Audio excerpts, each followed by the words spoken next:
Jésus a parlé de l'argent plus que de n'importe quel autre sujet, plus que le paradis, plus que l'enfer, plus que la prière. Sur les 38 paraboles qu'il a racontées, 16 concernent directement l'argent et les possessions.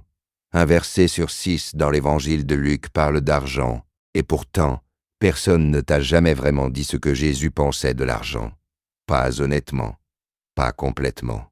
Parce que la vérité est bien plus nuancée que l'argent c'est mal, ou Dieu veut que tu sois riche. Ce que Jésus dit sur l'argent est l'une des révélations les plus pratiques, les plus dérangeantes et les plus libératrices de toute la Bible. Reste jusqu'à la fin, parce que le dernier secret va changer ta relation avec l'argent, pour toujours. Avant d'aller dans les textes, il faut démolir 2 mensonges qui empoisonnent ce sujet. Mensonge numéro 1.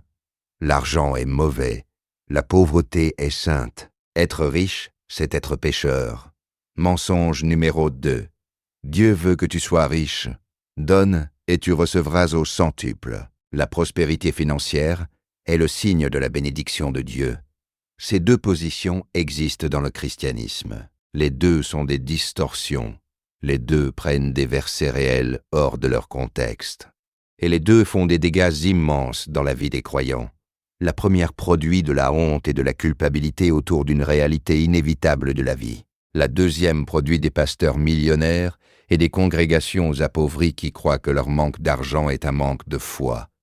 Ce que Jésus dit sur l'argent est plus complexe, plus sage, plus libérateur.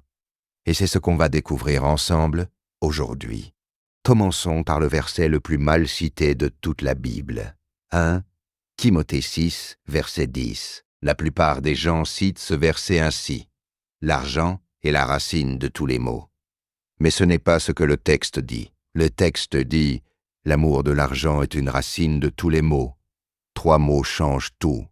L'amour de, pas l'argent lui-même, et une racine, pas la racine, pas la seule et unique cause. L'argent en lui-même est neutre dans la Bible.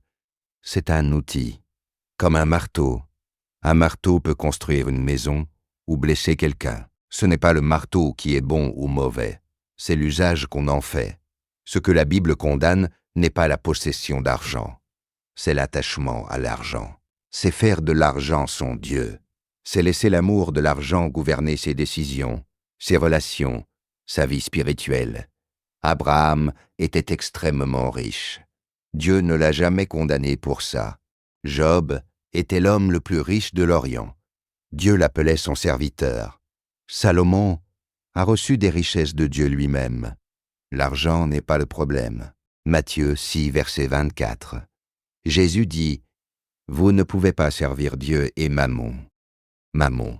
Ce mot est fascinant.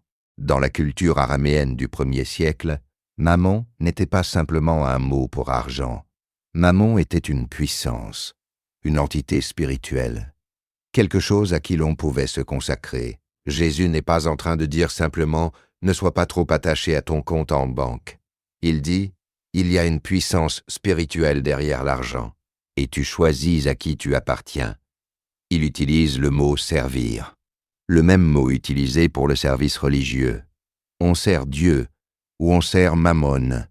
Il n'y a pas de demi-mesure. Et voici ce qui est troublant. Dans notre société, l'argent fait exactement ce que font les dieux. Il promet la sécurité, il promet l'identité, il promet le bonheur, il demande du sacrifice, du temps, de l'énergie, des relations sacrifiées. Et il tient rarement ses promesses. Jésus avait vu quelque chose que la psychologie moderne met des siècles à articuler. L'argent est un système de valeurs concurrent à Dieu. Matthieu 19. Le jeune homme riche. Il vient voir Jésus. Il veut la vie éternelle. Il a gardé tous les commandements depuis sa jeunesse. Et Jésus l'aime. Le texte dit explicitement que Jésus le regarde avec amour. Puis il lui dit « Il te manque une chose. Va, vends tout ce que tu as et donne aux pauvres, et tu auras un trésor dans les cieux. Puis viens et suis-moi. » Le jeune homme repart tristement, parce qu'il avait de grands biens. Et Jésus dit ensuite la phrase la plus célèbre sur ce sujet. Il est plus facile à un chameau de passer par le trou d'une aiguille qu'à un riche d'entrer dans le royaume de Dieu. Ses disciples sont stupéfaits. Qui peut donc être sauvé? Et Jésus répond quelque chose de crucial. Ce qui est impossible aux hommes est possible à Dieu. Voici ce que beaucoup ratent. Jésus ne dit pas que tous les riches sont damnés. Il dit que la richesse crée un attachement qui rend la conversion difficile. Et il dit aussi que Dieu peut rendre possible ce qui est humainement impossible. Ce n'est pas une condamnation de la richesse. C'est un avertissement sur le danger de l'attachement. Mais il y a une autre histoire sur la richesse dans l'Évangile. Celle de Zachée, un collecteur d'impôts, riche, profondément riche, et profondément méprisé. Il monte dans un sycomore pour voir Jésus, et Jésus le voit, parmi toute la foule. Il lève les yeux, et il dit, « Zachée, descends vite. Aujourd'hui, je dois demeurer chez toi. » Jésus ne lui demande pas d'abord de changer. Il ne lui dit pas « Vends tout d'abord ». Il va chez lui, il mange avec lui, il l'accepte d'abord, et c'est la rencontre avec Jésus qui transforme Zachée spontanément, sans être forcé. Il dit « Seigneur, je donne la moitié de mes biens aux pauvres, et si j'ai fait tort à quelqu'un, je lui rends le quadruple. » La grâce vient avant la repentance. L'acceptation vient avant la transformation. Et Zachée ne donne pas tout, il donne la moitié. Et Jésus dit, « Aujourd'hui le salut est entré dans cette maison. » Il n'avait pas tout donné, et il était sauvé. C'est le contrepoint parfait au jeune homme riche. Ce n'est pas le montant qui compte, c'est le cœur. Matthieu 25. La parabole des talents. Un maître part en voyage. Il confie des sommes d'argent à 3 serviteurs. 5 talents au premier, 2 au deuxième, 1 au troisième. Le premier fait fructifier. 5 deviennent 10. Le maître dit, « C'est bien, bon et fidèle serviteur. » Le deuxième fait fructifier. 2 deviennent 4. Même récompense. Le troisième, il a peur. Il enterre son talent dans la terre pour le conserver. Et le maître le condamne. Voici ce qui est extraordinaire dans cette parabole. Jésus ne condamne pas la richesse, il condamne l'inaction par peur. Le serviteur qui enterre son argent pense qu'il est prudent, qu'il conserve ce qui lui a été confié. Mais Jésus dit que ne rien faire avec ce qu'on a reçu est une faute. Dieu s'attend à ce que ses ressources soient utilisées, investies, multipliées. La parabole des talents est l'une des affirmations les plus claires dans toute la Bible, que l'initiative économique, la prise de risques calculée et la création de valeur sont des vertus, pas des péchés. L'oisiveté financière protégée par la peur n'est pas de la sagesse, c'est de l'infidélité. 2 Corinthiens 9, verset 6.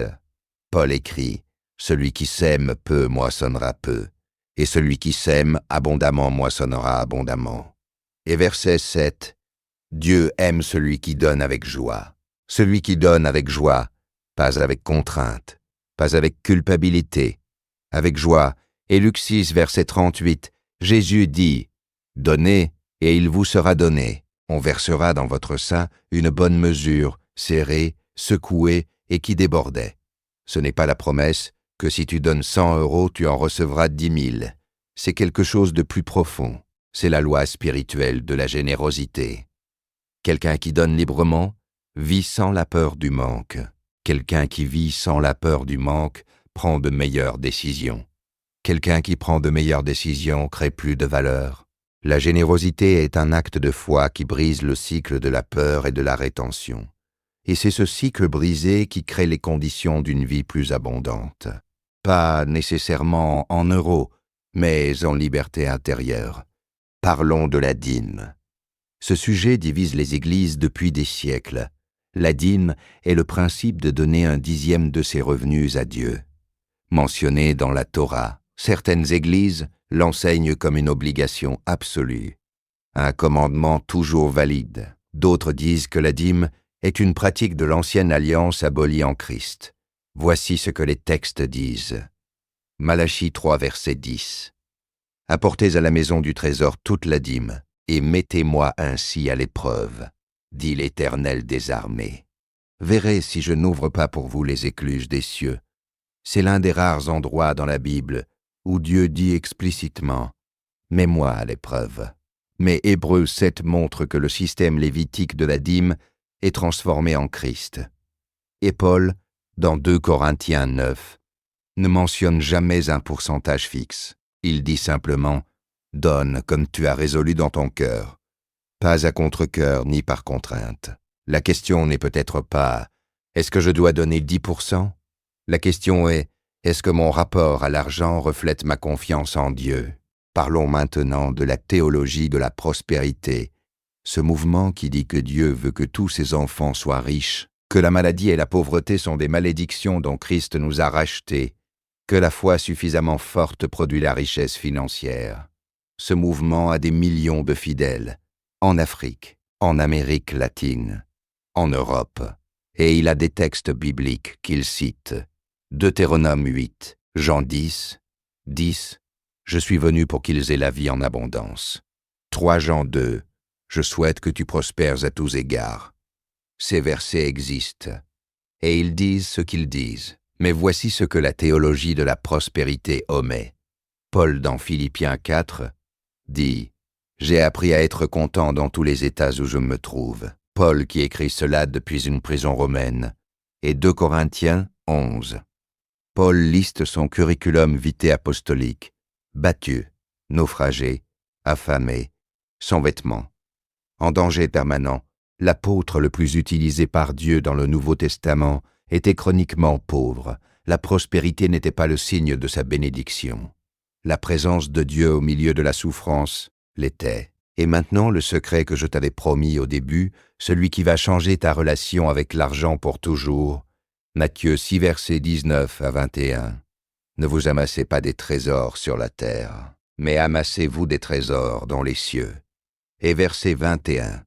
Car là où est ton trésor, là aussi sera ton cœur. Là où est ton trésor, là sera ton cœur. Remarque quelque chose d'extraordinaire. Jésus ne dit pas « Là où est ton cœur, tu mettras ton trésor ». Il dit l'inverse. Là où est ton trésor, là sera ton cœur.